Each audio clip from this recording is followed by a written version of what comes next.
Bonjour et bienvenue au message lumière de la famille Myriam. Aujourd'hui, nous fêtons quelqu'un de bien précieux pour l'Église, l'évangéliste Saint Luc. Luc était un grec qui s'est converti au christianisme et qui a vécu, qui a connu les apôtres, qui a vécu avec Saint Paul, qui a transmis avec Saint Paul. Il a aussi, dit-on, côtoyé de très près la Vierge Marie et c'est d'elle qu'il a entendu tous les récits sur l'Annonciation, la naissance de Jésus, Bethléem et tant d'autres choses, et les sentiments qui animaient le cœur de Marie. Luc a été profondément heureux d'avoir rencontré le Christ, d'avoir rencontré l'Église, et il a transmis son bonheur, il a transmis tout ce qu'il avait compris, tout ce qu'il avait entendu, et il l'a transmis fidèlement pour nous, pour toi, pour moi, pour tous ceux qui viendraient à la suite, par la suite. Et sais-tu que dans l'Évangile, Jésus, dans Luc 10, 1, 9, Jésus nous parle aussi de cette transmission. C'est bien important pour lui. D'abord, il désigne 72 disciples. 72, pas un ou deux, mais 72. 72, pour nous dire que tout le monde est appelé. Tous les disciples sont appelés. Et il les envoie deux par deux. Il les envoie en avant de lui.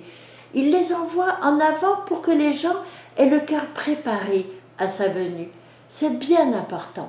Et toi et moi, nous sommes aussi envoyés pour porter la bonne nouvelle, pour préparer le cœur des personnes à cette rencontre avec Jésus. Et comment Jésus envoie ? Il envoie deux par deux, pour nous dire, tu n'es pas tout seul. Tu n'es pas tout seul. On est toujours relié à l'Église, on est relié à la paroisse, à un mouvement de prière, à des amis, à une famille. On n'est pas tout seul pour transmettre la parole de Dieu. On est en Église surtout. Et Jésus nous vient nous confirmer que c'est l'Église qui est envoyée et chacun dans l'Église. Mais il nous dit, il y a une manière spéciale. Je vous envoie pour être comme des agneaux au milieu des loups. Je me suis demandé, comment c'est des agneaux au milieu des loups ? Bien, des agneaux, ça n'a pas beaucoup d'armes, ça n'en a même pas du tout. Donc, Jésus m'envoie, il me demande d'avoir un cœur désarmé, un cœur donc vulnérable, mais un cœur qui n'attaque pas, un cœur qui peut accueillir chacun, même les loups, avec bonté, avec émerveillement, avec patience. Un cœur qui sait que l'autre a besoin plus de ma bonté que de mes coups de canon. Alors, il m'envoie aussi humblement. Un agneau, ça n'a pas tout le pouvoir, ce n'est pas le roi, ce n'est pas la personne la plus influente. Donc, Jésus m'envoie d'une manière très simple et humble pour porter, annoncer qu'il est l'amour, il est la bonté. Et qu'est-ce qu'il nous dit encore Jésus ? Il nous dit, ne portez pas de bourse, pas de sac, n'apportez pas des sandales de rechange et ne saluez personne en chemin. Jésus, veux-tu que nous allions comme des va-nu-pieds ou comme des sauvages au milieu de notre monde ? Non, bien sûr que non. Mais Jésus nous demande de ne pas nous encombrer. Ce n'est pas nécessaire d'avoir plein de diplômes, d'avoir des outils, d'avoir beaucoup de moyens. Ce qui est nécessaire, c'est d'être simplement soi-même et de ne pas se cacher derrière des techniques, des manières de faire, des pédagogies, des possessions. Il nous demande d'être. Et le reste est au service, mais pas essentiel à la mission. Mais ma présence, oui, elle est essentielle à la maison. Et ne saluer personne. Je ne prends pas ça comme une manière de dire en chemin, entre l'évangélisation, il ne doit pas y avoir de contact. Il faut d'abord que tu prêches et puis point final. Pas du tout. Ce que j'ai compris, c'est que Jésus me demande d'éviter les mondanités vaines, creuses, où il n'y a rien. Je peux parler de la pluie et du beau temps, Si c'est pour faire contact, pour entrer en contact avec celui qui est autour de moi, je peux m'intéresser à ce qui l'intéresse. Mais médire des personnes, par exemple, c'est pas un bon contact, c'est pas intéressant. Avoir des paroles creuses qui ne servent à rien, qui n'établissent pas de contact, c'est pas nécessaire non plus. Jésus me dit, va droit au but. Qu'est-ce que ça veut dire pour moi, aller droit au but?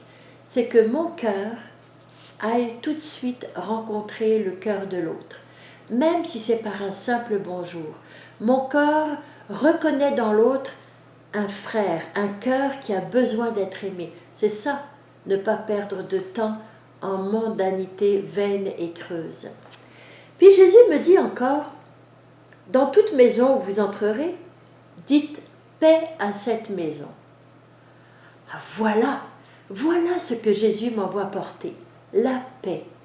Pas n'importe quelle paix, pas une tranquillité, pas une passivité, pas une cohabitation.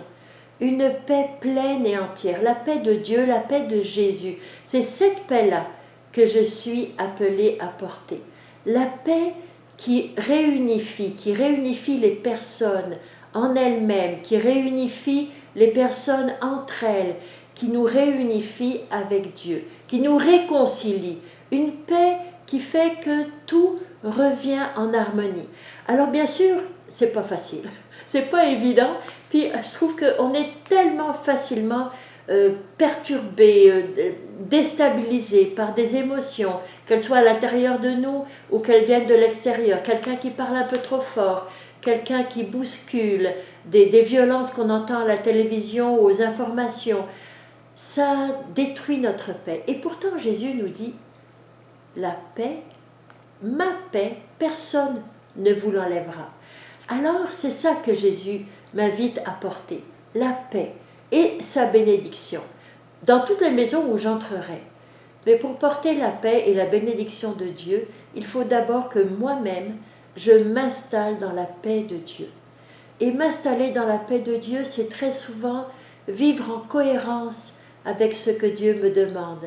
C'est lui donner mes rancœurs, mes soucis, mes angoisses, pour lui faire confiance, pour avoir confiance dans sa providence. C'est aussi renoncer à mes rancunes, renoncer à voir l'autre comme un ennemi. Si je suis dans un environnement où tout ce qui est extérieur à moi est ennemi, alors je ne peux pas être en paix.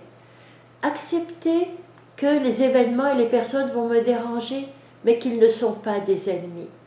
Et quand la rancune, l'angoisse, les soucis, les bouleversements émotifs, sensibles sont trop nombreux, alors je cours vers Jésus pour m'installer dans sa paix, jusqu'à ce que la paix soit revenue dans mon cœur. Et la paix qui est dans mon cœur, elle va se répandre. C'est comme quand on écoute une musique paisible, ça nous apaise. Quand on entend quelqu'un qui nous sourit aimablement, ça nous rend la paix. Quand on entend des paroles belles ou qu'on voit un beau paysage, ça installe la paix en nous. Alors c'est ce qu'on est appelé à faire. Et dans toutes les villes, toutes les familles, tous les lieux de travail, tous les lieux de commerce où nous allons rentrer, que nous transportions la paix avec nous et que nous disions paix. Paix à toi, mon frère, qui me rencontre, qui me regarde. Paix à toi qui m'as bousculé. Paix à toi qui me parle mal.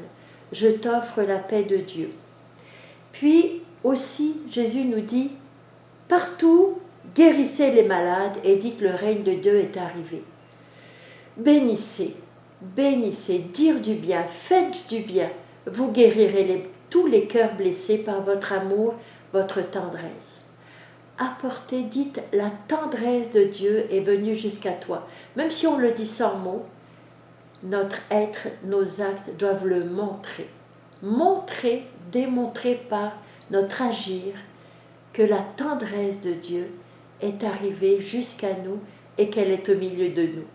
Alors je vais t'inviter bien sûr à aller rencontrer Jésus tout de suite pour faire le plein de paix et de tendresse et de bénédiction pour pouvoir la distribuer ensuite autour de toi et en toi.